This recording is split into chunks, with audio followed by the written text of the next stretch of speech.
র্যাফের যারা কর্মী ছিলেন তারাই আমাদেরকে সাহায্য করেছিলেন যে আমরা লাঠিচার্জ করছি, আপনারা আমাদের পেছনে থাকুন। আমাদের ভারতবর্ষে যে জার্নালিজম বা সাংবাদিকতার যে র্যাঙ্ক অল ওভার ওয়ার্ল্ডে, তার তুলনায় একদমই নিচের দিকে একেবারে। সারা পৃথিবীতে যত পেশা আছে তার মধ্যে সাংবাদিকতা হচ্ছে সব থেকে মহান পেশা। আমি কাউকে ছোট করছি না, এখনকার যে সংবাদ পরিবেশন বা সংবাদের যে কন্টেন্ট দেখছি, সেই কন্টেন্ট গুলো দেখে মনে হয়েছিল সামহাও যে কিছুটা ডেভেলপমেন্টের দরকার রয়েছে।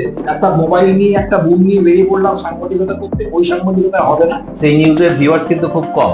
সেকেন্ড হচ্ছে আপনাকে যে সহজে বিক্রি হয়ে যাবে, বিক্রি এবার মানুষের কাছে ছেড়ে আসবে। জনগণ চাইছে নেগেটিভ নিউজ দেখতে। আজকে সরকারি প্রকল্প মানুষের জন্য আছে, কিন্তু সরকার এই প্রকল্পগুলো মানুষকে পৌঁছাচ্ছে due to lack of education, শিক্ষার জন্য।